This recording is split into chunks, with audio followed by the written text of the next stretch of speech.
Hey everyone, this is Johanna from RunSignup. I'm just going to start out with a couple of quick housekeeping notes before we get started for real.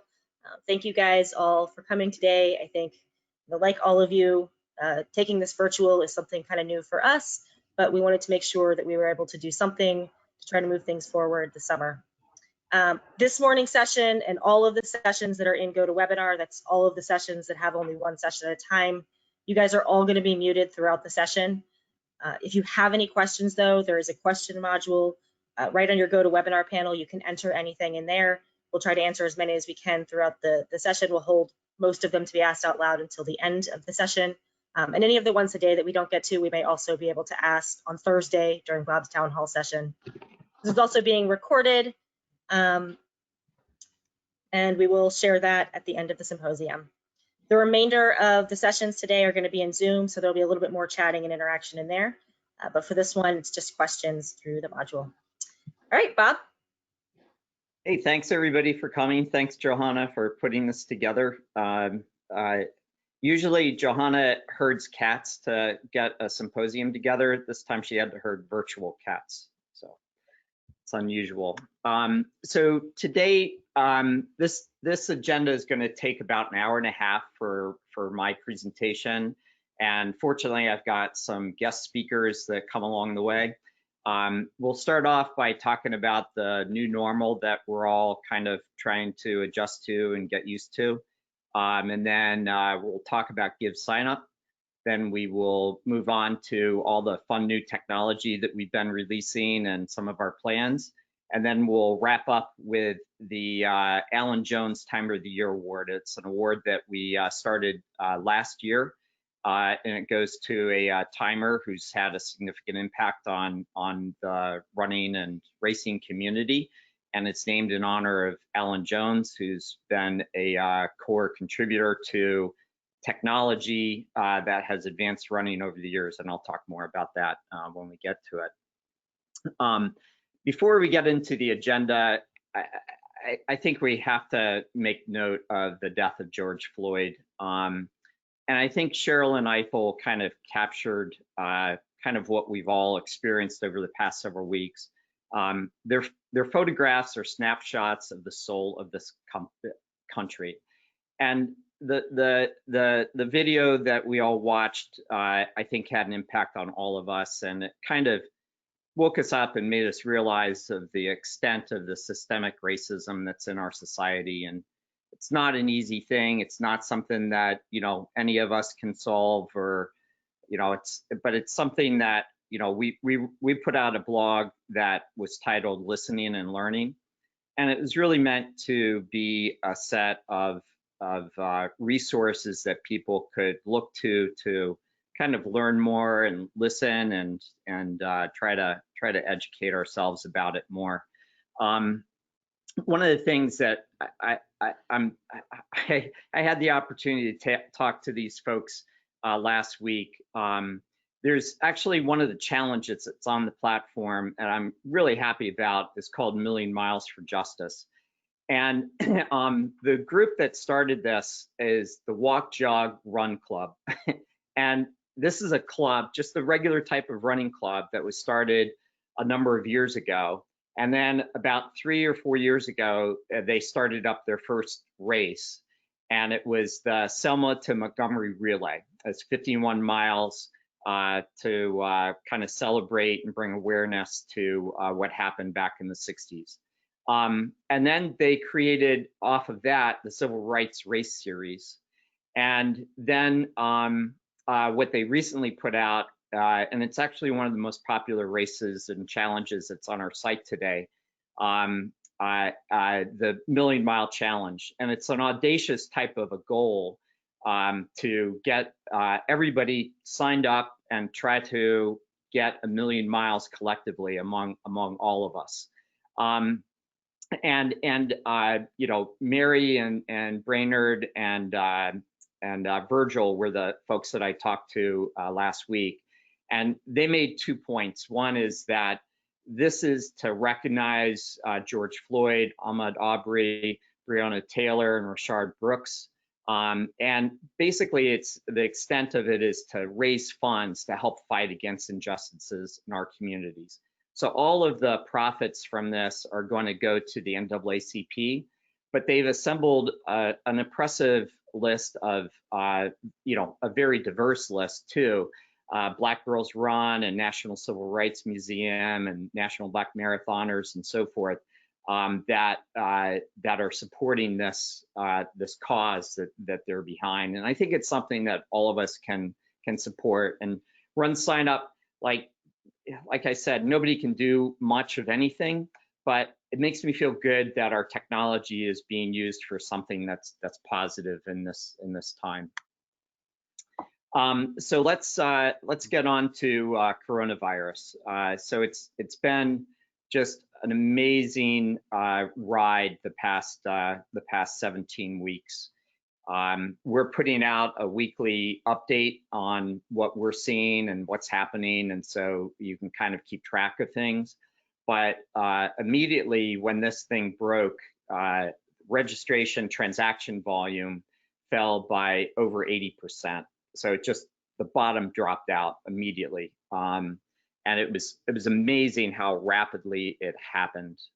RunSignup has taken a lot of actions over the past 17 weeks. So one of the first things we did was we built postponement and cancellation and switched to virtual race types of tools to make it easy for races to communicate with their participants. We also instituted reserve requirements, which at the beginning were something that was very unique, but within days, many other processing vendors started to do that as well. We initially put that at a 20% requirement, and have dropped that since we've learned more and seen more of the stats. It's now at 5% reserve requirement. As a point of comparison, Eventbrite still holds all funds until they made a switch on their policies and hold all funds until after the event happens. We put up a number of resource guides. The first one was runsignup.com/coronavirus. Basically, a set of information, includes a variety of different pieces of information. Like in the early days, it was like how to get PPP money and how to communicate and things like that. Later on, we introduced runsignup.com/govirtual, which was a set of tools that would help guide real races to figure out how to switch to a virtual type of a race. We then put out a couple of resources, and it really speaks to kind of the core issue. When you've got 80% drop of transaction volume, that's money, and that money is real money. It goes to real nonprofits. It goes to real people's salaries. It goes to real people's take-home pay. That money goes to paying mortgages and paying food bills and things like that. So we thought, why not talk about this very directly and honestly? Why not try to figure out ways and communicate ways that we can help our customers and nonprofits to make money and also figure out ways to save money? We then put out a really comprehensive document called Looking Forward. And we interviewed probably like 36 different industry leaders, and they gave us their feedback on what was coming and how they expected for races to be able to safely open. It's become kind of a reference document where it's fed other types of organizations, publications, and recommendations for opening safely. So we feel really good about that. We've held a number of virtual Zoom sessions on that, and it's been very, very productive. Great ideas coming back, and we're just kind of collecting all that and basically keeping that up to date. And we're trying to keep that up to date as we learn more. So as real races have come along, we've actually put some of that information into that as well. And then, son of a gun, there's so much creativity that happens when you're in these tough types of situations, and kind of the big first challenge that came about was a great virtual race across Tennessee. And Laz, who's the race director for the Barkley Marathon, started this, and he thought he'd get a couple hundred people to sign up. Well, they actually had 19,000 people sign up, and just completely overwhelmed what they thought they were getting into. So when we saw that happening, we kind of switched and started building a whole bunch of software to help challenges, and we'll talk a lot about that. And like I said, we've been doing weekly updates just to keep people informed on what we're seeing in the marketplace. So inside RunSignup, it was really a really difficult time in March, especially. So it was Friday, March 6th that I realized what was going on. I read an article that basically was an interview with a statistician from the UK that specialized in this type of stuff. And all of a sudden, I started to realize what R0 was. I never knew what R0 was before. And it's the replication factor. And that when you have a replication factor that is this high, numbers that are this big can grow this big really, really quickly. And so that weekend, I was kind of thinking, well, what the heck are we going to do? So on Monday, March 9th, came in and kind of just totally shook up the company on what we were going to do. So we started building the postponement cancellation virtual tool. And then we also put in place the reserve requirements, which obviously was not popular. But the reason for that was we needed ways to mitigate this $75 million that we had collected on behalf of races and nonprofits and had paid that to events that had not yet happened. So the risk was that people would insist upon refunds and do something called chargebacks, and that there was a real risk of that. And we had seen where some races in the past had gone bankrupt, that it was 20 to 40% chargeback rates. And so that's why that initial rate was 20%. But the reality was, since there were no new registrations going to be coming in, like that, it kind of didn't matter anyway, because you couldn't collect 20% of what had been paid in that amount of time. So it's kind of amazing. Now, sitting here now, we know that right around 10% actually has been refunded and charged back. So we were a little bit too pessimistic in our initial estimates, but it varies depending upon race. So some races are less than 10% and some races are much greater than 10%. The end of that week, we put all of our employees on half pay. We're an employee-owned company, and so we needed to figure out a way to be able to survive. Like, there's only so much cash that we have, and so just like everybody else, we're in the situation of how do we survive. Kevin and I started looking for financing. We actually wound up finding only bad deals, and one of the key reasons that we had to look for financing was that we felt that we had a potential risk of somewhere around 10% of that $75 million hitting our bank account. So it would have been a fair amount of money, between $5 and $10 million was my estimate of how much we were looking for. Turned out that our risk wound up being lower than that, and we were able to handle our cash needs ourselves.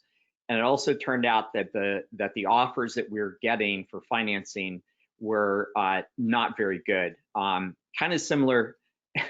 One of them was kind of similar.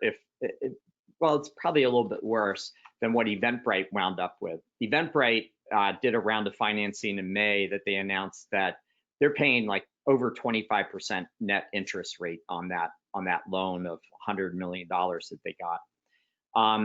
So then we turned our focus into, well, how do we get our customers energized to make money and save money and things like that? And fortunately, virtual started happening for us, and so our numbers started climbing up.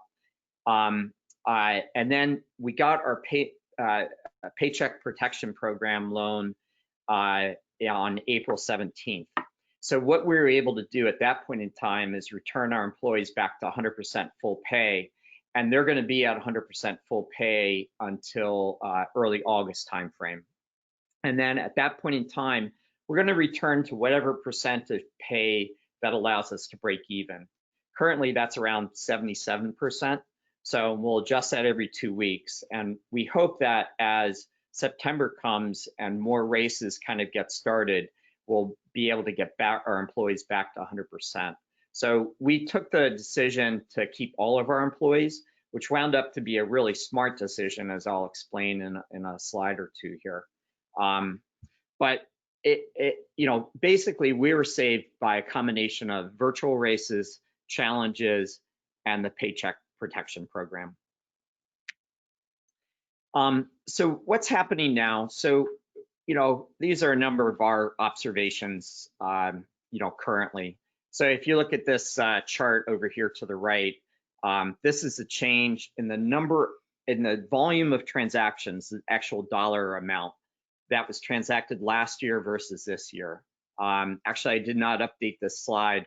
So the past several weeks, it's been 23%, and I forget, but yesterday when I did the numbers, it was 10% last week. So comparing last year's transaction volume versus this year's transaction volume, it's like about 3.5 million this year versus 3.9 million last week. So we see limits to size in the foreseeable future. We did a blog post. We did an analysis of how many people could actually go through a starting line with social distancing in place.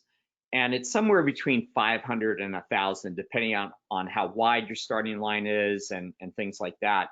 But filling that chute is part of the algorithm you have to figure out, like where's the waiting area, how do you get people out of there and onto the starting line. And we've seen some really interesting, ideas. Last week, we had Vacation Races did a webinar with us talking about how they held a 500-person and 800-person race. And they had like an FM transmitter that people could sit in their cars waiting for their wave to be called, right? So you turn to 92.5 or whatever and listen and get that information of when they were supposed to come out of their cars. We still are seeing a lot of wait and see. So a lot of people are just kind of shutting down. They're saying, I can't do anything. And one of the purposes of this symposium this week is to educate people about their options. Real Race is going virtual. Allison and I did a webinar a few weeks ago talking about our little race here in Moorestown, New Jersey, and how we went from a real race that had about 860 people last year to a virtual race that had about 570 people this year.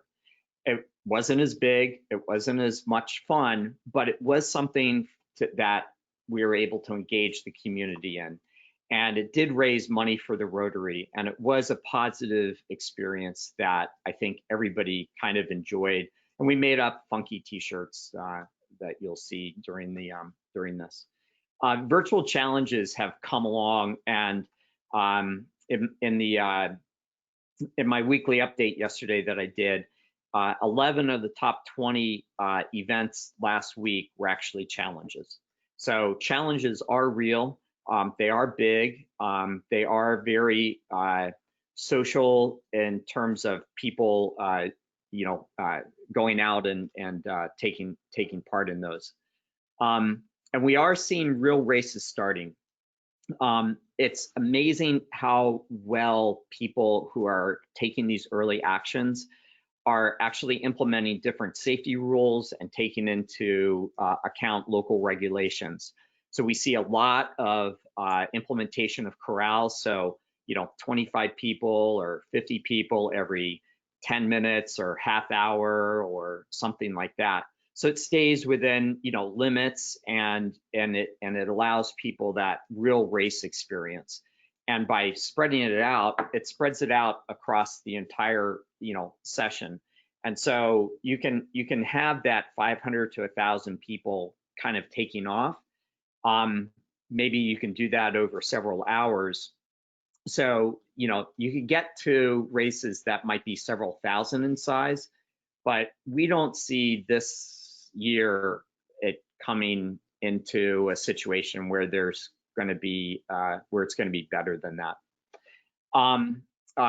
We do see a lot of pent-up demand post-vaccine. We've heard of runners that are signing up for many virtual challenges and virtual races just to feel like they're doing something. And I think we've all seen people out on the streets around our neighborhoods and everything. There's just more running. These two charts are new and renewed races. So the one on the left here is renewed races. So you see last year is the blue line, and we usually have about 250, 300 races that are renewed every week on our platform. This year, we're down to, the past several weeks have been right around 90 to 100 races are being renewed. And that's just because of this uncertainty. What do we do? On the other hand, what we're seeing is just a huge increase in new races. So the number of races that are being created on our platform, or events or challenges, is astounding. And a lot of that is coming from nonprofits, because nonprofits are being kind of forced into this situation where they have to figure out a way to make money. And actually, so the net actually winds up being about the same. So I took the total for the past 4 weeks, and the total between renewed and new races is actually up slightly for us. Now, what that has meant to RunSignup, and thank gosh we were able to save all of our employees, is that it's just a lot of extra questions. So there is a lot of extra support that we're doing to, convert a real race to a virtual, and answering questions. Challenges is a totally new platform, and we're putting out, a dozen releases per week on new challenge features that are coming out, or fixing little bugs, or cleaning up the user experience and things like that. So there's just a lot of activity that's going on for us. Alexa rankings is kind of a general measure. It's not accurate of the level of web traffic. So, and I've kept this chart for probably 4 years or so when I've been doing the market analysis for registration. So you see that RunSignup, like last March, we were 3,533rd in the US in terms of the ranking of US websites. And in April of this year, we are 7,400. We've improved to 5,100, and we're kind of slowly making our way back up as increased challenge, increased virtual, and real races starting to come back. But we're still down 46%. And you look at our whole cohort, and it's really down. Active is not down as much, which is kind of surprising. We know that their race, registration sign up is down, similar to ours, but they have these other different verticals, and they also have a big content site. So there are a lot of people that are going to, Couch to 5K and things like that to try to I think it's indicative of kind of that pent-up demand as much of anything. Our forecast, no races over 5,000 before there's a vaccine is kind of, I just don't know how that gets done, to tell you the truth. Maybe certain areas of the country it might happen, but I think between, individuals not necessarily wanting to go and participate in a mass event, and just the logistics of a race and the potential liabilities that a race might have, I think it's just going to be hard to do. I think virtual and challenges are the revenue bridge today. Virtual is going to become part of every race into the future. So one of the great things, like at the Scott Coffee race, we had a number of people tell us, oh, it was great because my daughter in California was able to run the Scott Coffee race this year, and she was able to use RaceJoy and get cheers and things like that. So these will become part of every race. And challenges, I think, are going to be really interesting, especially for significant races that do want to have a training program and things like that, getting ready for the big half marathon or the big marathon or the big triathlon that people are going to get ready for. And we're going to see real races continuing to slowly emerge. And one of the interesting things is that the United States is a big, big country, and there's a great diversity of views. There's a great diversity of when peaks and valleys will hit in the first wave and the second wave and whatever happens into the future. But because of that diversity, there's going to be different regional differences. And some regions will open up faster than others, and some will stay closed for longer, but then they might open up again. And so it's going to be a real mix that's going to happen.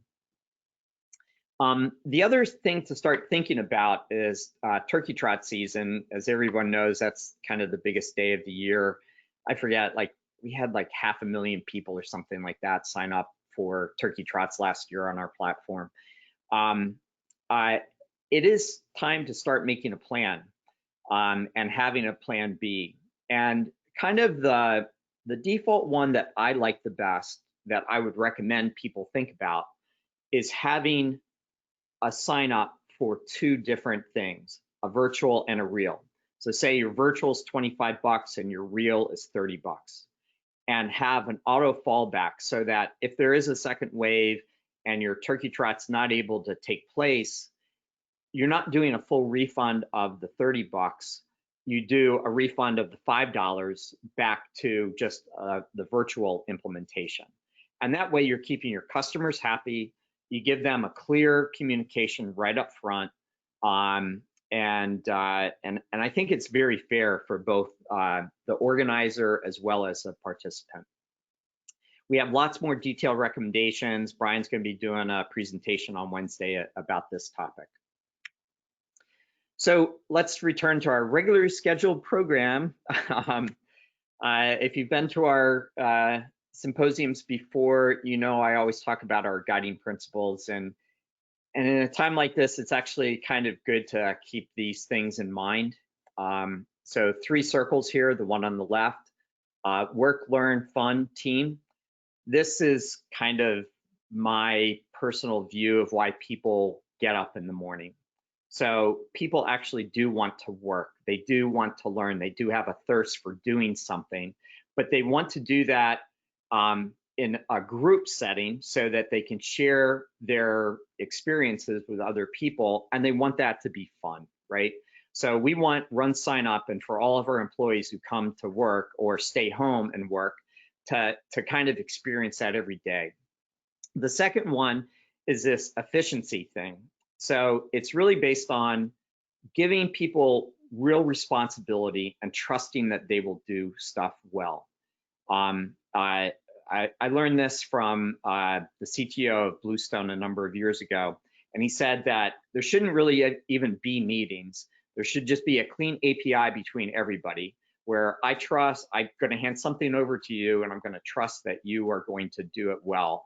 And then it allows me to go off and do something else. So it's a very efficient type of a model. And then the third is that every organization is made up of employees, customers, and owners. In the case of RunSignup, we've actually merged the idea of owners and employees together because all of our employees are shareholders, and they all have profit sharing. But there has to be an equal balance. And I wrote a blog post many years ago called the 3-legged stool.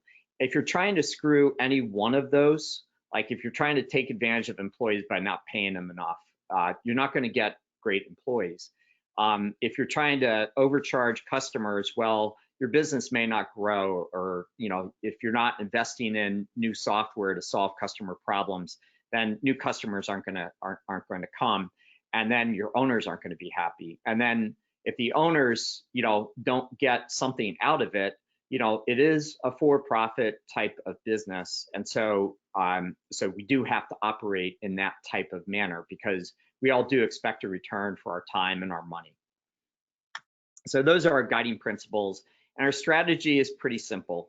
We are focused entirely on technology. We are a technology platform, and we're focused on the endurance and nonprofit marketplaces. Originally, we were RunSignup, and we focused just on endurance.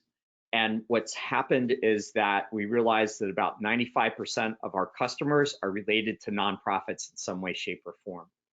And so that's why we started GiveSignup. And so we've always served nonprofits. Now we're just calling it out a little bit more elegantly, I think. And what we do is we make solutions to your problems. We listen to what you're doing, and we put that into our single platform. So everything comes into this all-in-one database. So it doesn't matter if it's a ticket or donation or fundraising or a 5K or a challenge, it all comes into this one single database that makes it easy for you to manage. And we're very open, if you couldn't tell, we're very open about how we do business and about how we develop technology. And what we're focused on is all that stuff is helping our customers raise more money, save time, and make their lives easier. And this is our architecture diagram at a very high level of, this is who we're trying to help. And it's really focused on your supporter data and the various different ways that you interact with your supporters, whether that's sponsors or volunteers or members or participants or ticket holders or donors or fundraisers. And then we also, a really foundational core part of what we do is transparent pricing. So I just hate websites where you go to a website and you click and it says, oh, pricing is custom depending upon you. That means that there's something that's kind of wacky. So we put everything out there. So there's no setup, and our pricing is really an elegant pricing type of model. We only make money off of transactions. So there's no setup fees or monthly fees or subscription fees or per ticket fees. We actually have just radically simplified our model. We used to charge money for some of the things that cost us money, like texting and also charging money for refunds. We've taken away those charges to try to simplify it.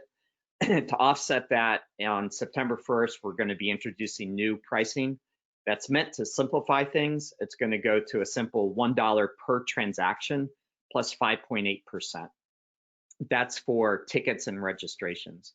For donations, it's a flat 4%, and both of those include all credit card processing fees.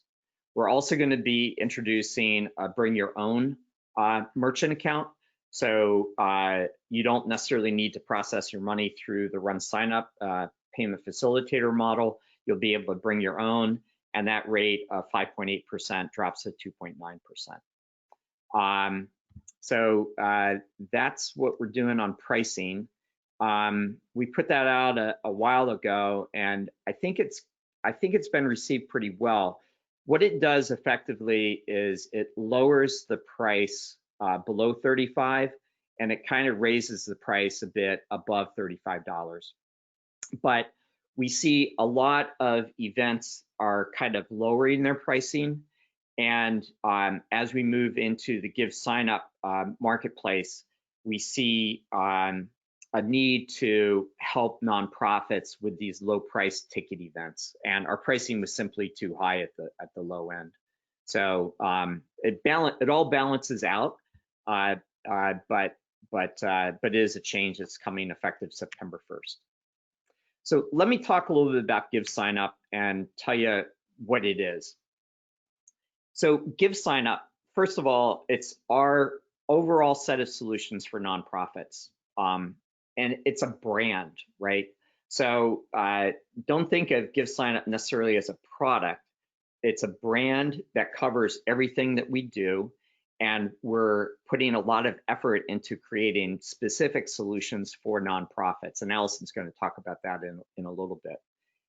It is the same exact system.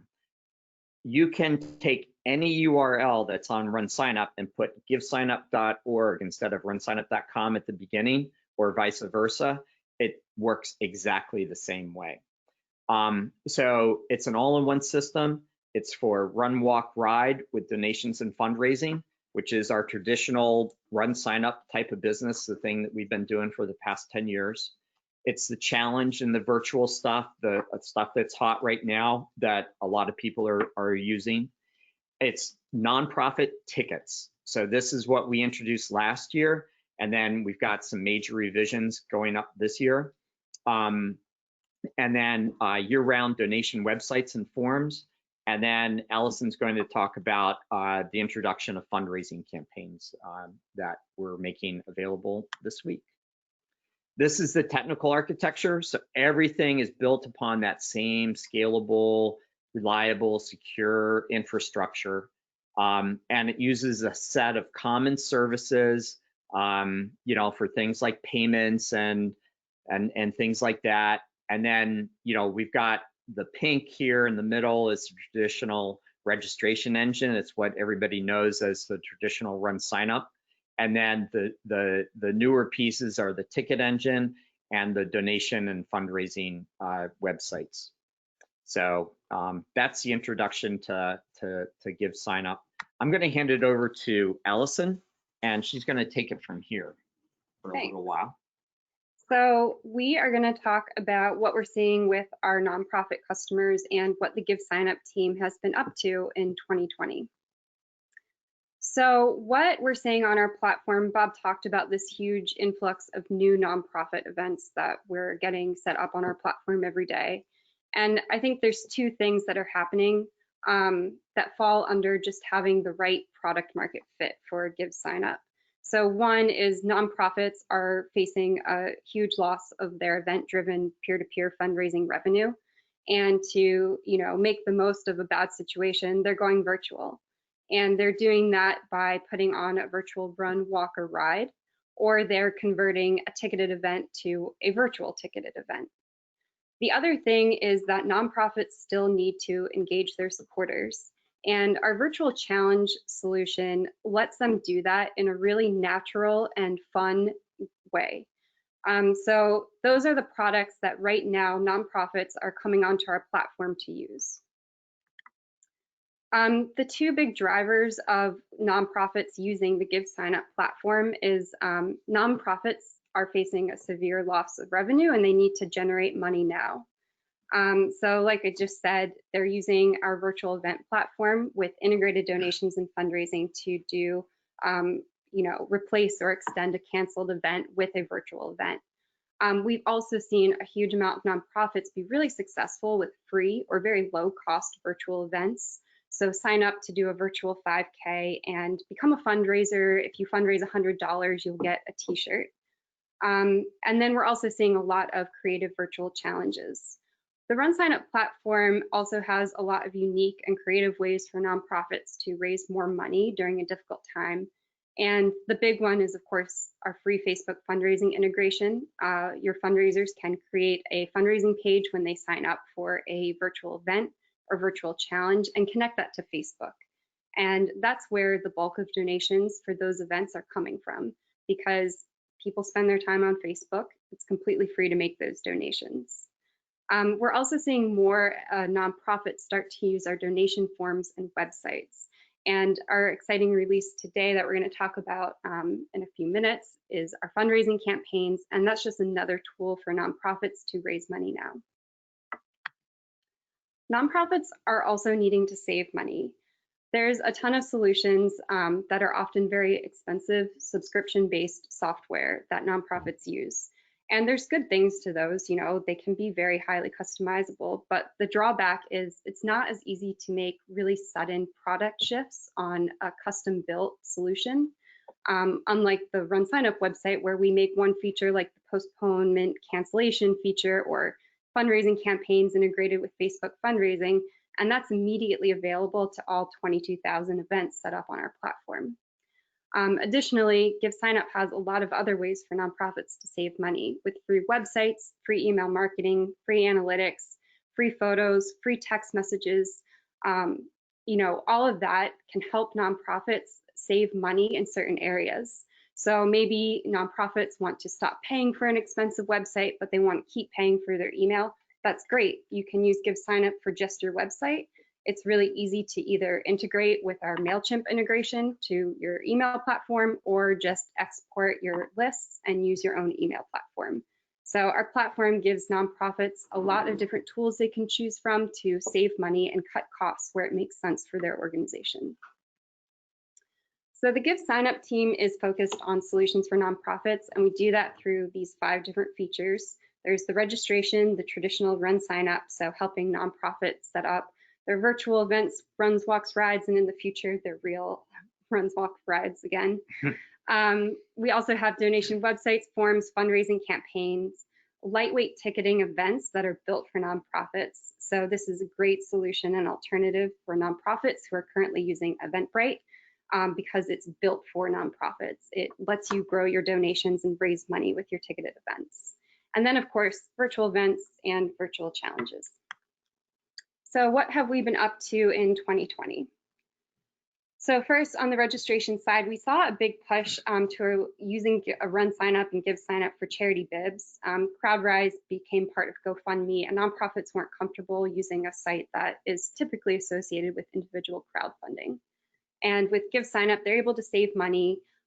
We have these beautiful new fundraising pages that have a lot of new features, including that fundraiser slideshow, really prominent donate calls to action, and social share options. Right before March 6th or March 9th, when that disaster hit, we actually had a new feature release, which is a fundraising minimums auto charge. And so what this lets you do is set a fundraising minimum that your fundraisers have to agree to.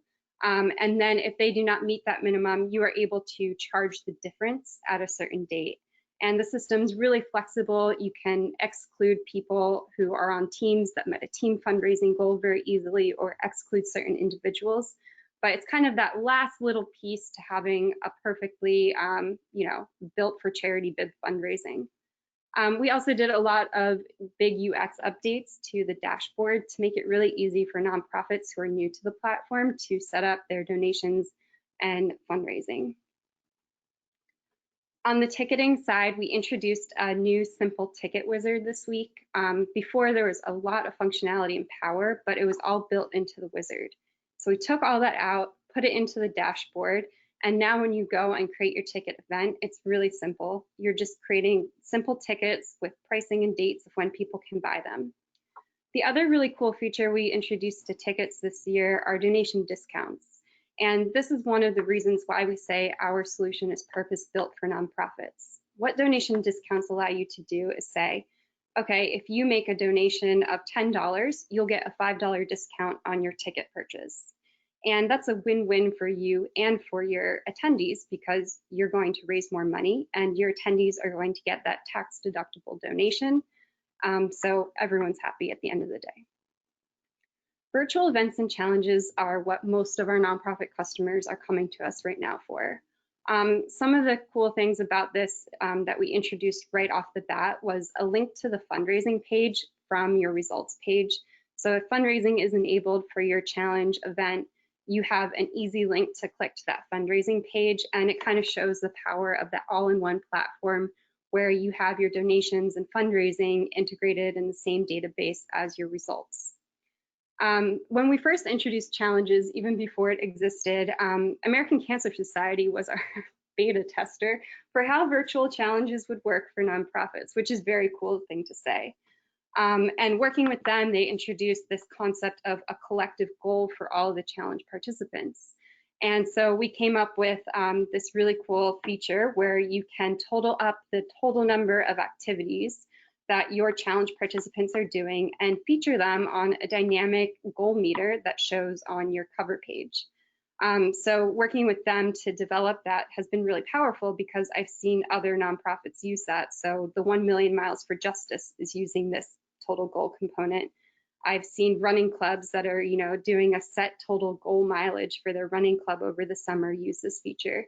So it's really powerful to see these nonprofits suggest new things and make them a reality. The other thing is that challenges do offer an extended engagement.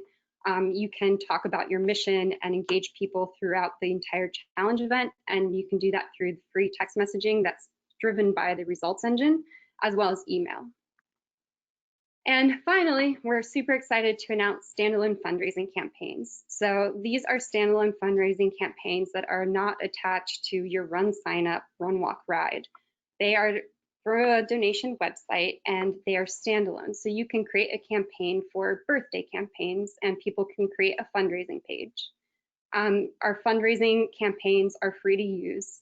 They have a really nice and modern interface, and most importantly, they have the free Facebook Fundraiser integration, allowing your fundraisers to connect a GiveSignup fundraising page from a campaign to a Facebook fundraiser.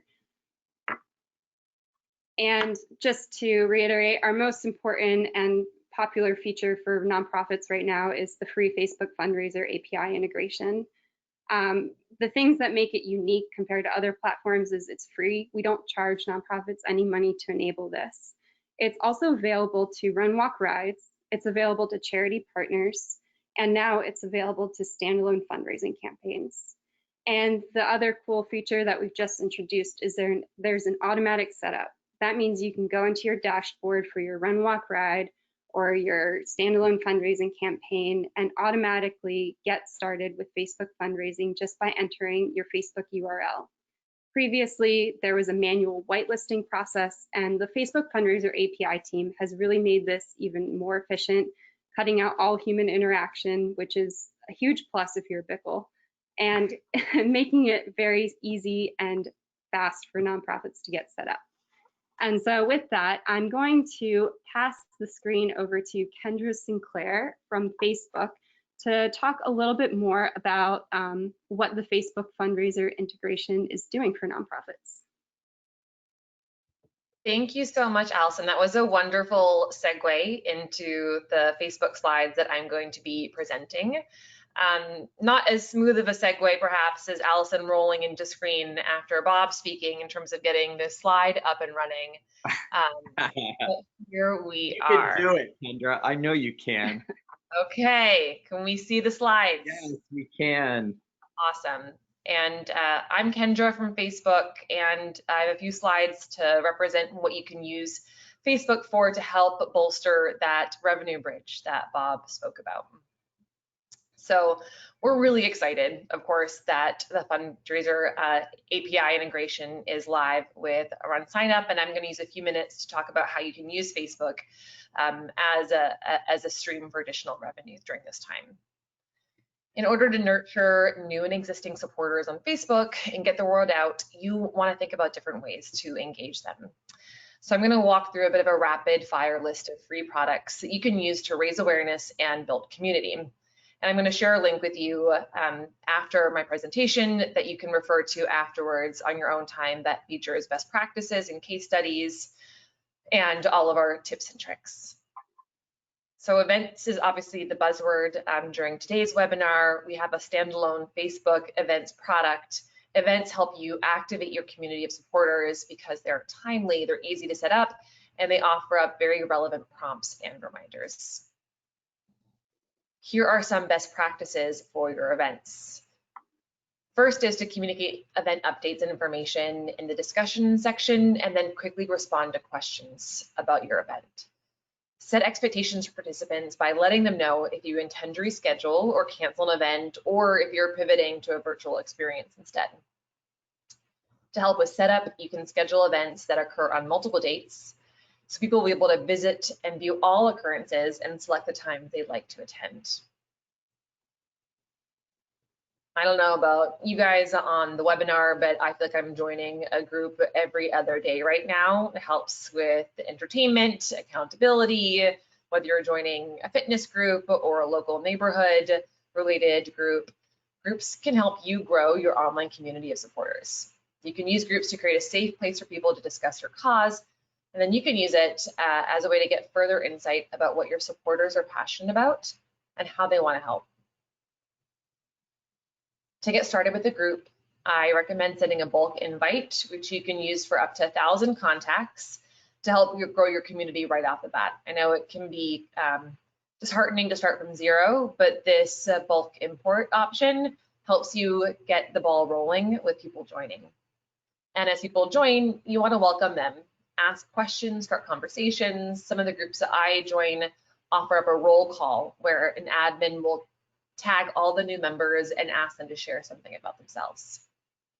And one of the top concerns that I hear from nonprofits is the effort that goes into moderation. But we have tools to help manage the expectations for a productive conversation, including turning off commenting and pinning posts that get into the expectations for the ethos of how you use this group. Live video is a wonderful way to share exciting announcements, like hosting a live event. Your most engaged supporters get a notification when you're live, so it's a powerful tool in distributing information and asking people to participate. A few tips for a successful live. You can build anticipation for your live video or your event by telling your supporters when you plan to go live. And by scheduling it, you also give people the option to click in and get a notification when you do go live. Think about the other channels that you can use to amplify the fact that you are hosting this live. So put it on your website, other platforms, put it in your email marketing. To get the immediate benefit of increased newsfeed distribution, encourage people to join the conversation by commenting with their questions or ideas or feedback in real time, and then using that to build out the narrative, respond to those questions and comments in real time will make your supporters feel as if they're part of the programming. But all that additional commenting activity is going to help get that live into more news feeds. So now that you have a few ideas about how you might nurture and grow your community on Facebook, let's talk about why Facebook is a good fit for fundraising. On Facebook, you can reach your supporters where they already are. You can also tap into a global community of over 3 billion people to reach new supporters and increase awareness about your cause and drive engagement with your organization. As a nonprofit, you're already probably sending out direct mailers, emails, and newsletters to meet your fundraising goals. And all of these channels are valuable, but real success comes from combining these different channels so that they amplify one another. And chances are you've already seen that people give via one channel after being exposed to others. So Facebook can help reinforce all of your other promotional efforts. By sharing posts that tell your story, your supporters can get another opportunity to engage with you on a platform where they might be more open to contribute. And if you donated, you've seen how easy it is, especially if you have your payment credentials logged on Facebook. It's just a couple of clicks and you've made a donation. So how do organizations use this cycle to fundraise more effectively? No matter what channel you use for fundraising, it's important for people to understand the impact of your programs and your work. So this means using your page to share compelling content that allows people to learn about and be part of your story. But to take advantage of Facebook fundraising, both natively and with RunSignup, you'll need to onboard. Make sure you sign up for our charitable giving tools to get started.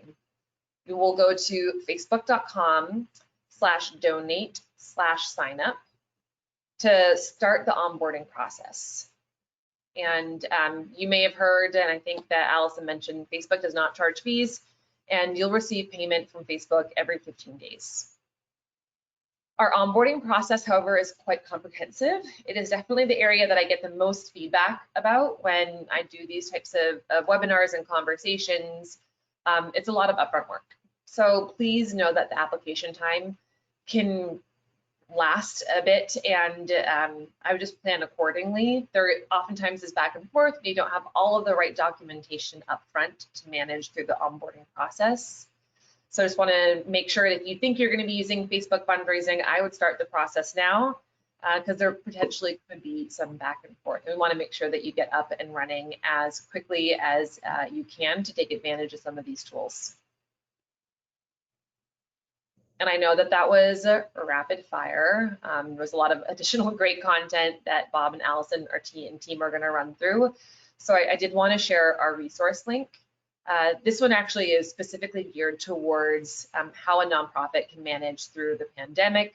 A lot of events-driven information on this website, but socialgood.fb.com is our one-stop shop for all of the content that refers back to our products, our tooling. There is the link to the charitable giving onboarding flow that lives in there too. So I hope that you can visit this and bookmark it and use it as a reference point. And now I'm going to try to pass back to Bob. How about if I take it? Ah, fabulous. It's even better. Thank you. If I can find out. No, you're going to have to, you might need to pass it. Show my screen. Now you have to go back. Thanks. And where is my presentation? Do the like swipey thing. Yeah, I know. And as you pull up, if there are any questions that come during the chat today that relate back to Facebook, I'll definitely work with the RunSignup team to ensure that they're addressed.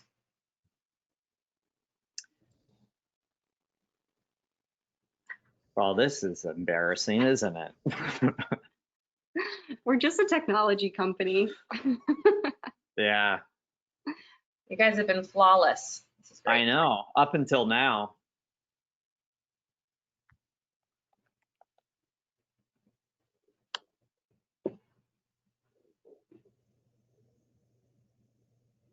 You need to go into Google Slides. Yeah, I know. Oh, what if I look at my recents? Summer Symposium.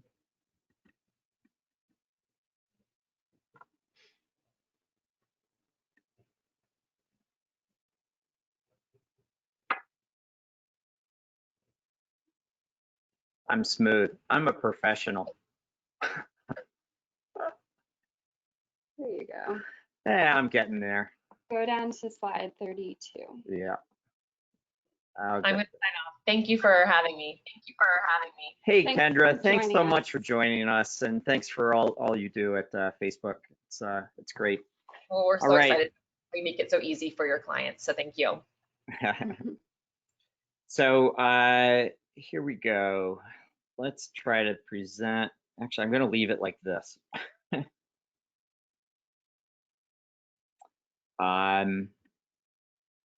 So I don't get in trouble again and lose it. Virtual race technology. Let's talk about all this stuff that we've done. So we've actually had virtual races for years. So we've had, 10,000 person plus virtual races in 2019 on our platform. We've done, some of this is existing and some of it we've made improvements to. So like the virtual results submission button, this little thing over here on the right, we improved that. It was always there, but we've drastically improved it and raised its visibility and things like that. We've always had a virtual text box. It's probably about a year and a half or so. But that's proven very popular. So people can text in their results and you can send them text to remind them to put up their results and so forth. We've always had finisher certificates, but we've done a refresh on those, and we've also kind of duplicated that technology for digital bibs. So people can actually have bibs beforehand, and we're starting to see people put pictures of a printed out digital bib that's coming out of our system on Instagram and places like that. We've implemented a bunch of flexible result set stuff that makes things a whole lot easier to do challenges and virtual and things like that.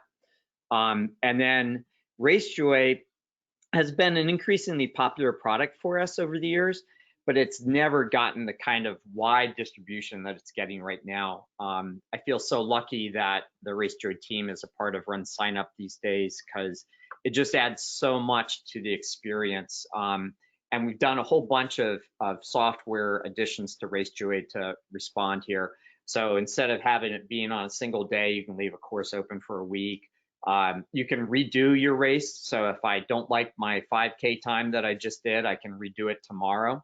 And you can have this RaceJoy anywhere, the capability that we used at Scott Coffee to allow that person in California to run with RaceJoy and feel like they were a part of the Scott Coffee list.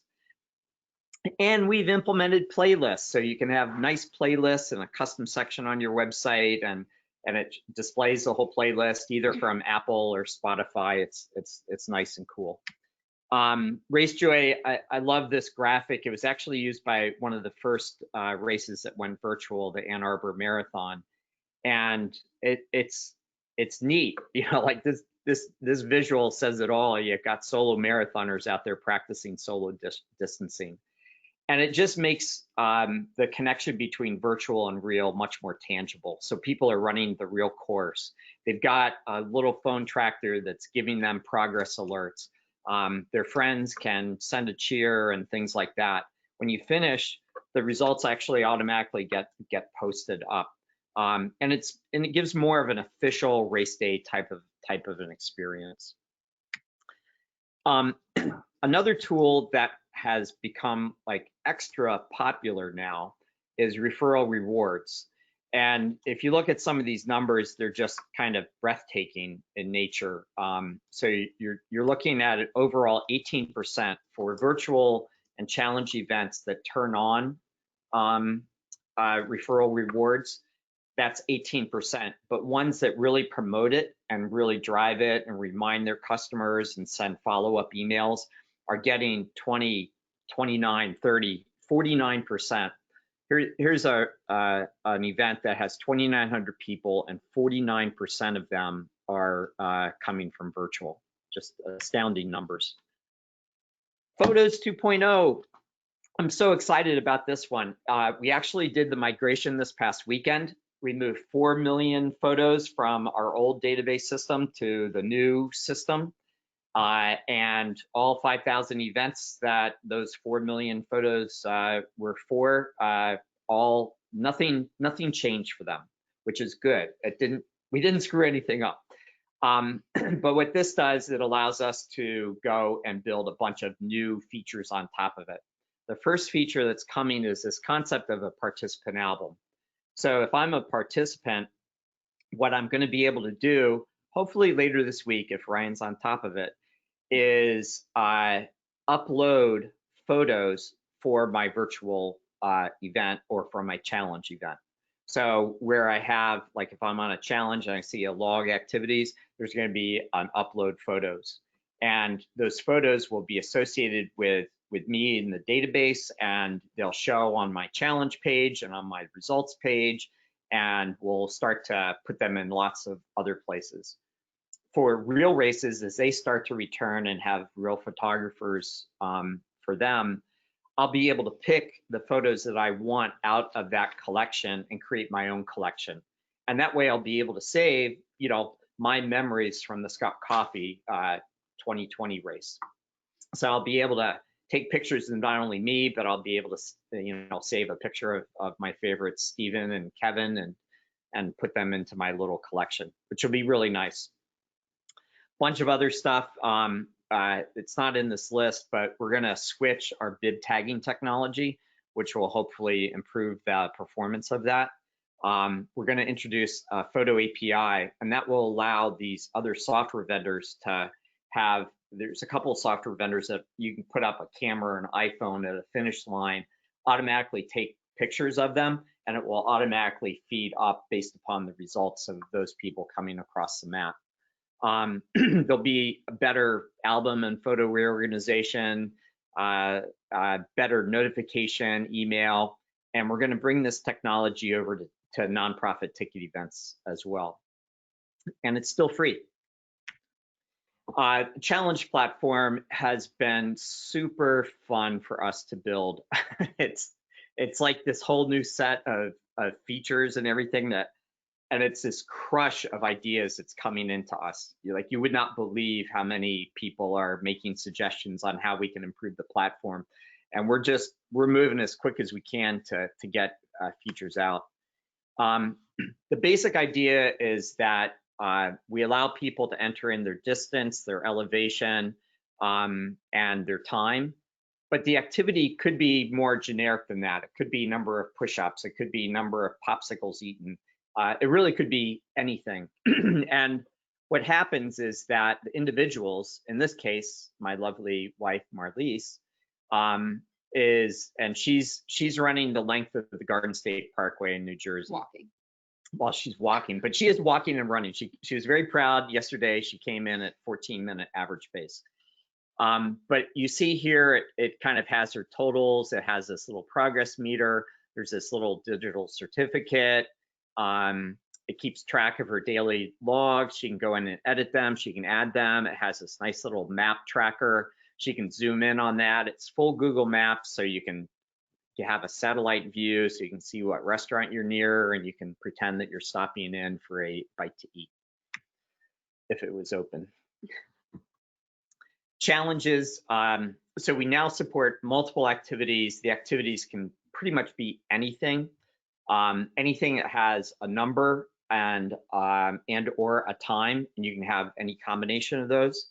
In addition, we have elevation, because there's a lot of our customers will have cycling or trail races where they'll be in Colorado and they'll be going up and down mountains, and of course they'll want to brag to the people in New Jersey who don't have mountains. There's this overall cover page goal. Teams just got released, and also at the end of last week released the automatic upload of a GPX or a fit file. So if you're using Strava, for example, you can just upload the file from that, and we'll automatically take your distance and your elevation and your time and put that right into your activity. So it makes it nice and easy and snappy. Coming soon. So coming soon, there will be this idea of multiple goals and milestones.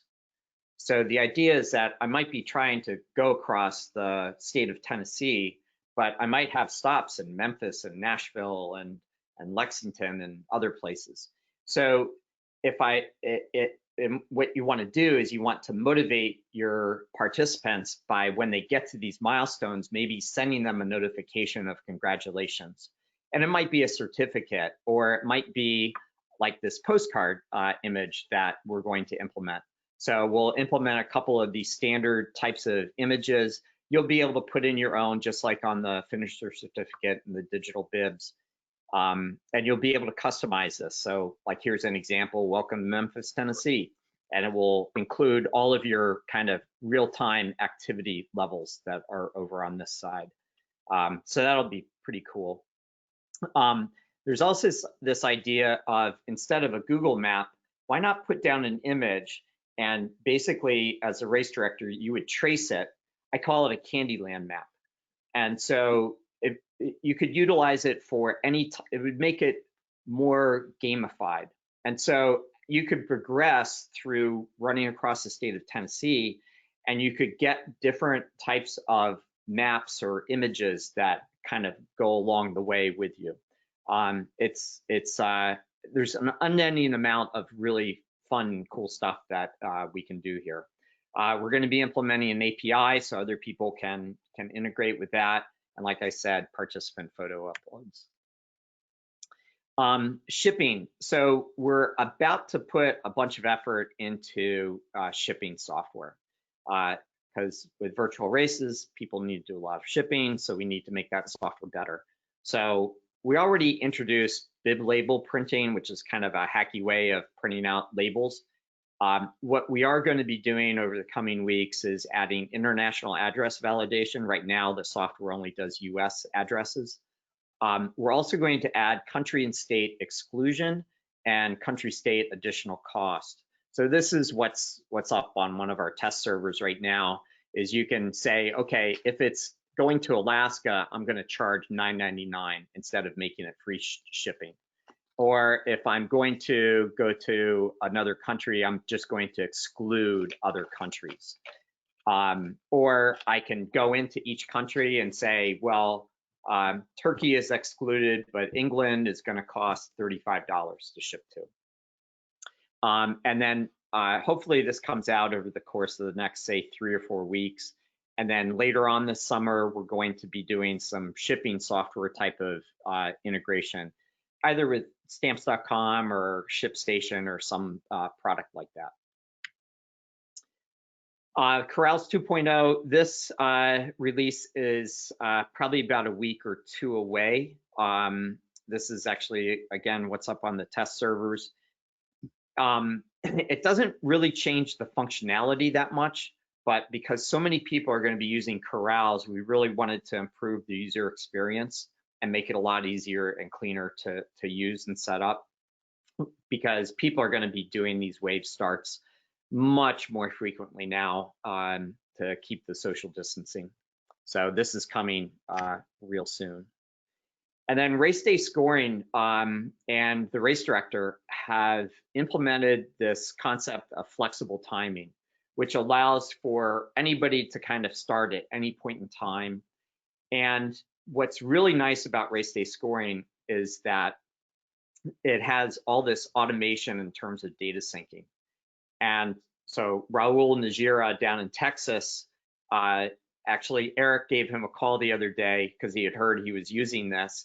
And Raul was actually at the grocery store shopping and timing a race simultaneously. So he left his mats out there, and they were just collecting people as they went by, and then sending them text messages of their results as they finished their 5K on a rolling start. Really amazing team that is putting the race day scoring software together. Just so happy. And we've introduced team scoring and results.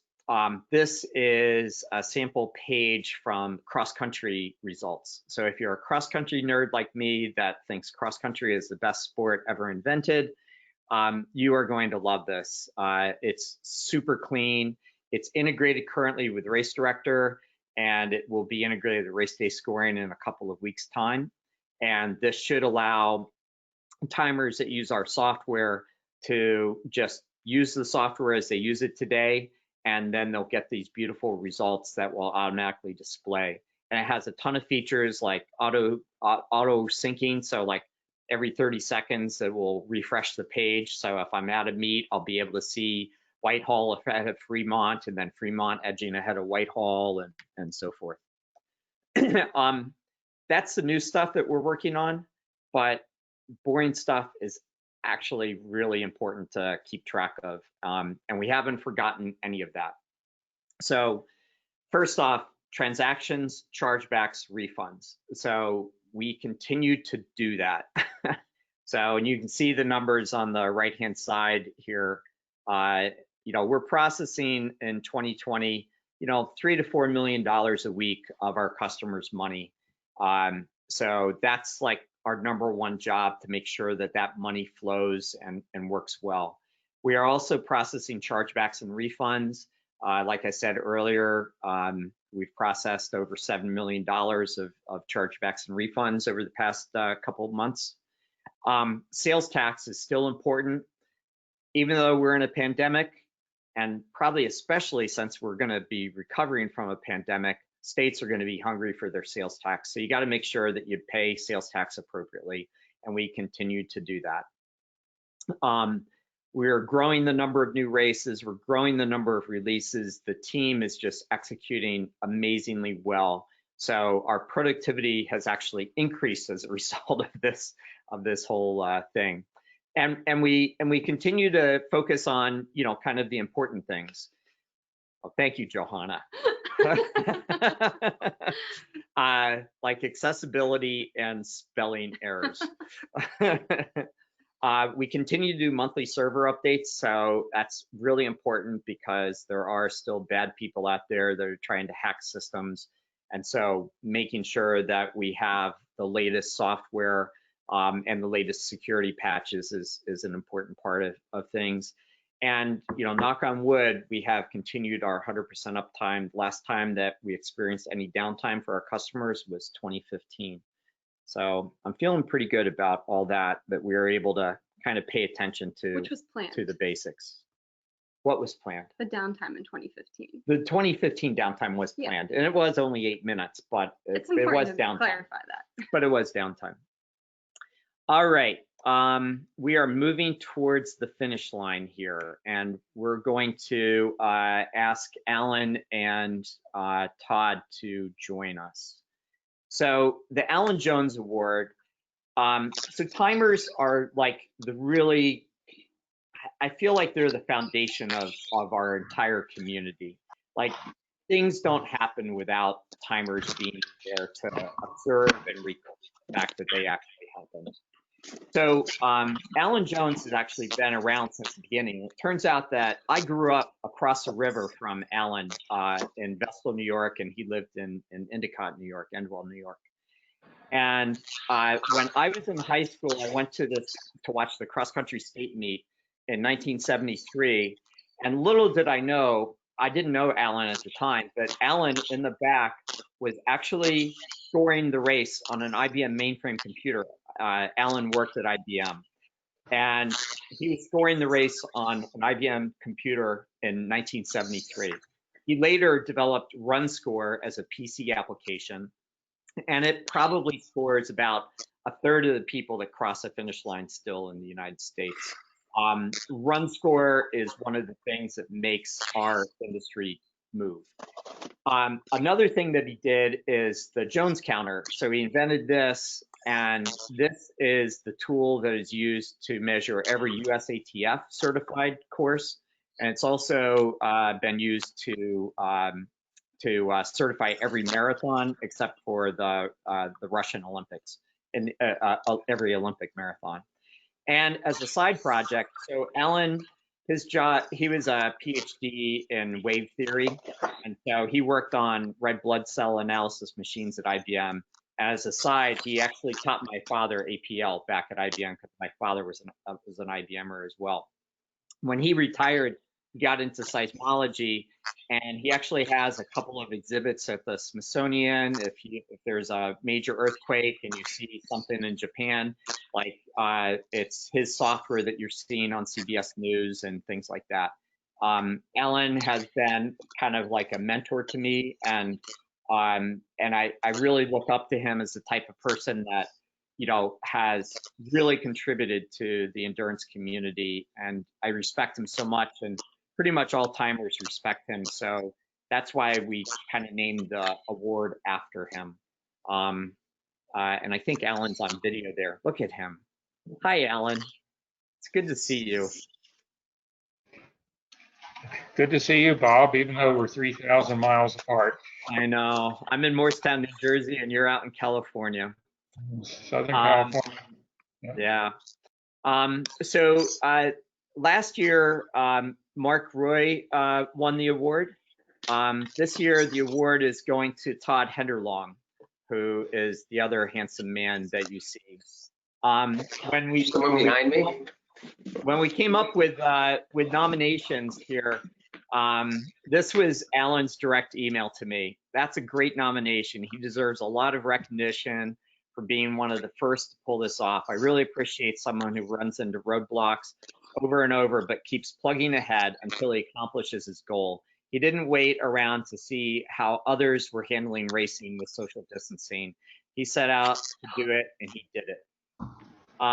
Todd, so the story on Todd is that he was one of the first ones that we heard of that actually ran a real race.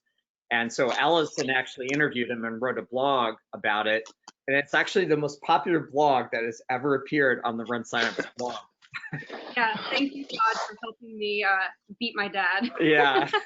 Before then, it was one of my blogs. So Todd, tell us about that first race that you put together.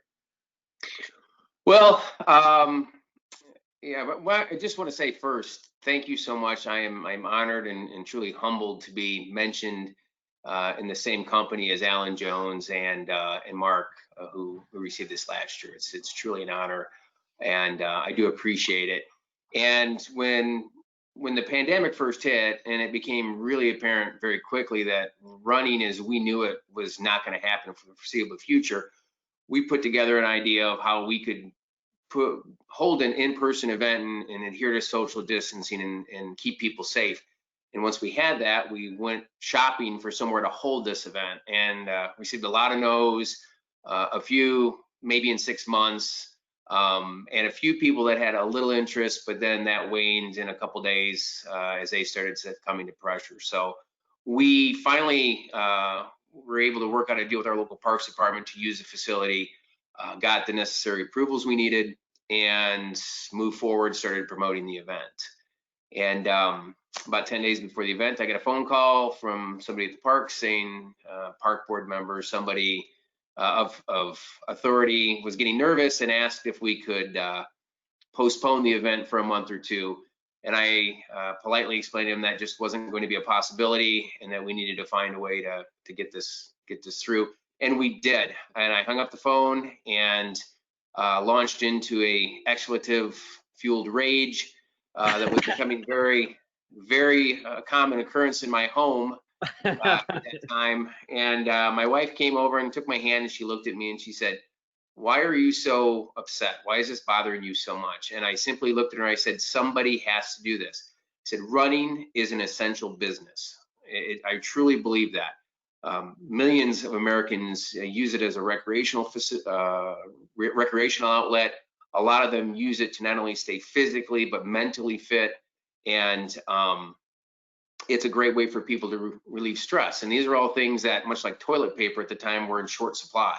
And so I said, someone has to be first. Someone has to do this. And so we put forth to do it. And the other thing that was so important to me, and you guys have touched on it many times, is that, I know for everyone watching, or at least most people watching, our events, 99% of them benefit some sort of local charity. And it's if not their primary, their only fundraising arm. And in a time where, in 2020, where they are going to have an exceptionally difficult, if not impossible time, raising funds and getting donations and sponsorships, it just was important. I truly believe that at my core. And so we just pushed forward and were able to put it on, and with great success. It was the most gratifying part of it was how thankful all the runners were that we actually did it. And it's, anybody who's timed races, when you say thankful runners, it's far and few between sometimes. So it was great. And we've since put on 2 others. We had one last Saturday with great success. Everyone was happy with it, and we pushed forward. So I think, I'll leave it with this, is I hope everybody that watching feels that same sense of responsibility, that we truly owe it to ourselves, we owe it to our communities, and we owe it to our customers to find new and innovative ways to try to put on safe and responsible in-person events. I think people need that more than ever, and I hope everybody is committed to that. So that's what we did. Well, Todd, that was exceptionally well said. I should hold up. Oh, there it is. Yes. I sent this to him. Twist the counter. Yeah, Alan, I told Bob that as soon as this is over, this is going on my bike and I'm gonna make some money certifying some races. So thank you.